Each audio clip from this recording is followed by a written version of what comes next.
Bueno, empezaremos. Vamos a empezar con disco duro o HDD. ¿Qué significa Hard Drive Disk?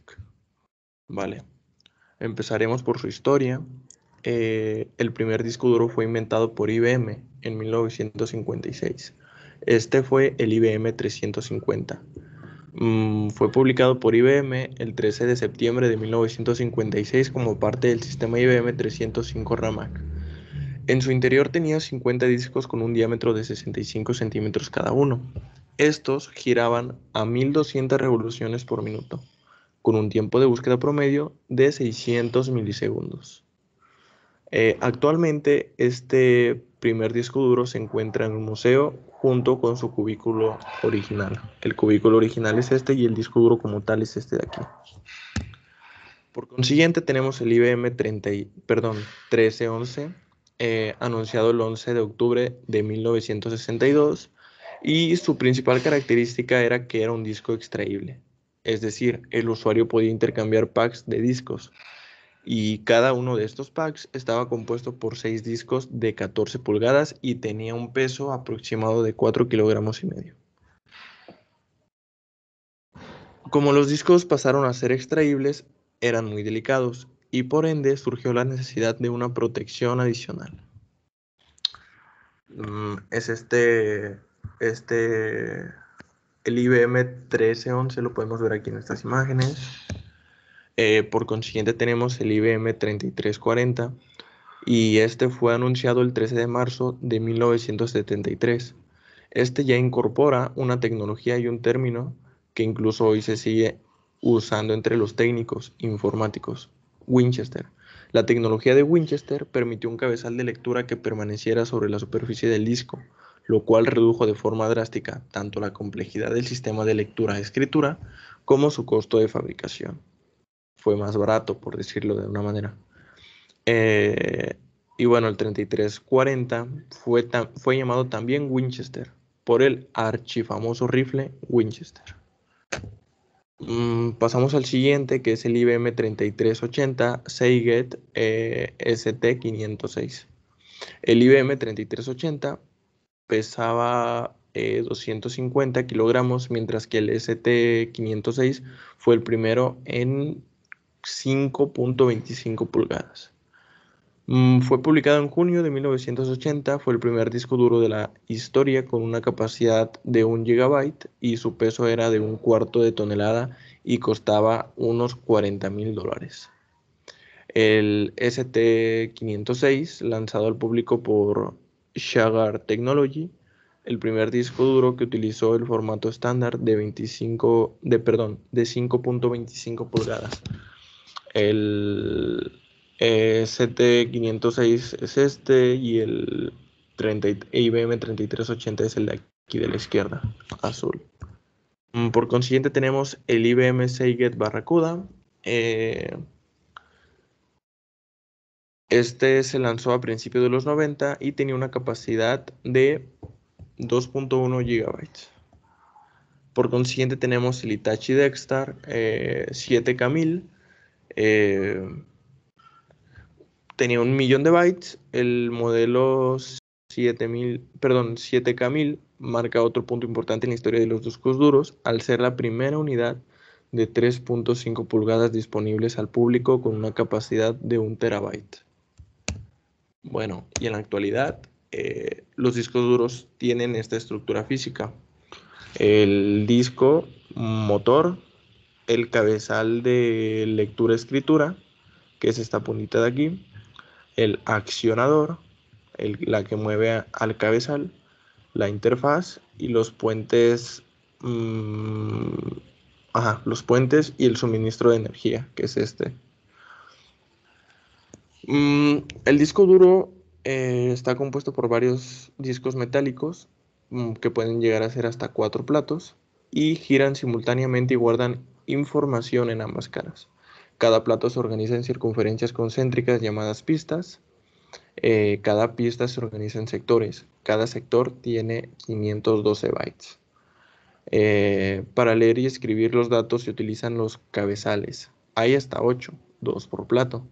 Se montan en forma de peine. Todos los cabezales se mueven a la vez. El formato de disco duro en informática es el proceso de preparación de un disco duro o de un medio externo para el volcado del sistema de archivos, aunque hay dos tipos de formato, el físico y el lógico. Habitualmente los usuarios solo conocen el lógico. Bueno, y el Hard Disk Player Reflection o disco duro plato reflexión, que es el que podemos ver aquí. Y es dentro de un disco duro hay varios platos, entre 2 y 4, que son discos de aluminio o cristal, concéntricos y que giran todos a la vez. El cabezal, dispositivo de lectura y escritura, es un conjunto de brazos alineados verticalmente que se mueven hacia adentro o hacia afuera según convenga, todos a la vez. En la punta de dichos brazos están las cabezas de lectura-escritura, que gracias al movimiento del cabezal pueden leer tanto zonas interiores como exteriores del disco. Estructura lógica. Tienen un sector de arranque, el cual contiene toda la información de particiones y situaciones del sistema operativo. Cuando arranca el ordenador, el MBR o Master Boot Record, sector de arranque, dirige el proceso de arranque hacia el sistema operativo. Particiones del disco duro.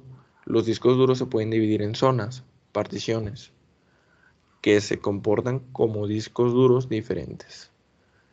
También tenemos el sistema de ficheros. Cada sistema operativo tiene su sistema de fichero para optimizar el espacio y la velocidad.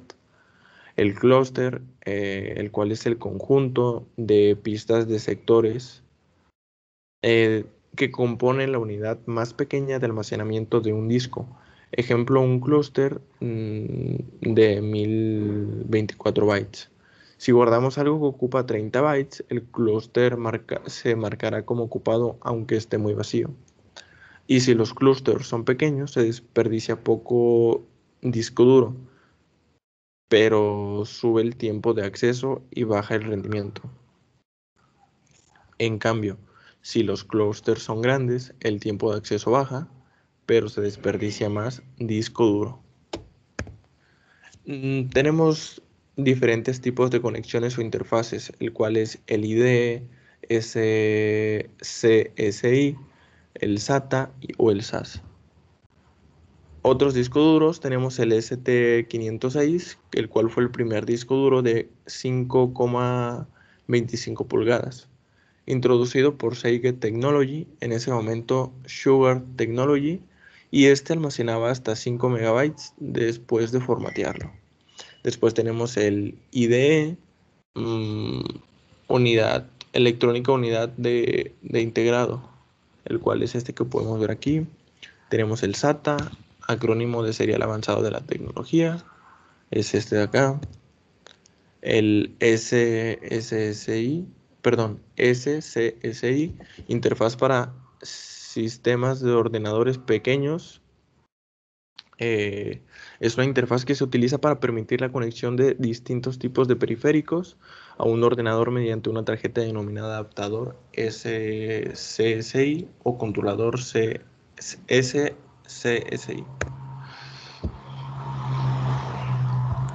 Tipos de disco duro. El IDE. Estos son discos cuya electrónica de manejo está más incorporada al propio disco, por lo que son más económicos. El tiempo de acceso a la información puede llegar a 10 milisegundos. Tenemos el SCSI, que son de gran capacidad de almacenamiento, desde 5 GB hasta 23 GB. Su tiempo de acceso puede llegar a 7 milisegundos y su velocidad de transmisión secuencial de información puede alcanzar teóricamente los 5 Mbps en los SCSI estándares, los 10 Mbps en los SCSI rápidos y los 20 Mbps en los anchos rápidos. Luego tenemos el Ultra SCSI y Ultra SCSI 2. También los conocen como tecnologías FAST 20. Su velocidad de transferencia de información puede llegar hasta 40 Mbps para conexiones de 16 bytes y hasta 80 Mbps para conexiones de 32 bits. Características de los discos duros. Tenemos como primera característica el tiempo medio de acceso.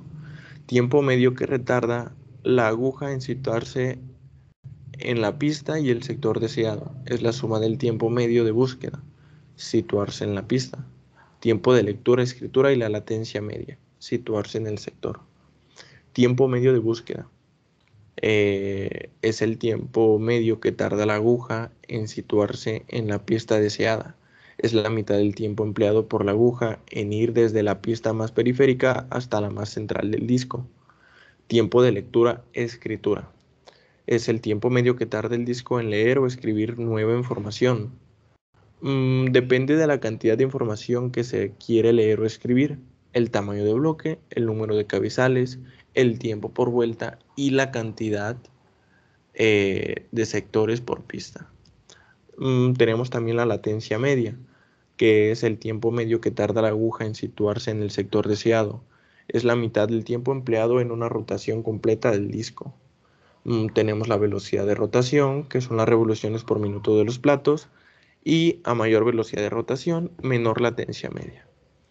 Tasa de transferencia es la velocidad a la que puede transferir la información a la computadora una vez la aguja está situada en la pista y sector correctos. Puede ser velocidad sostenida o de pico.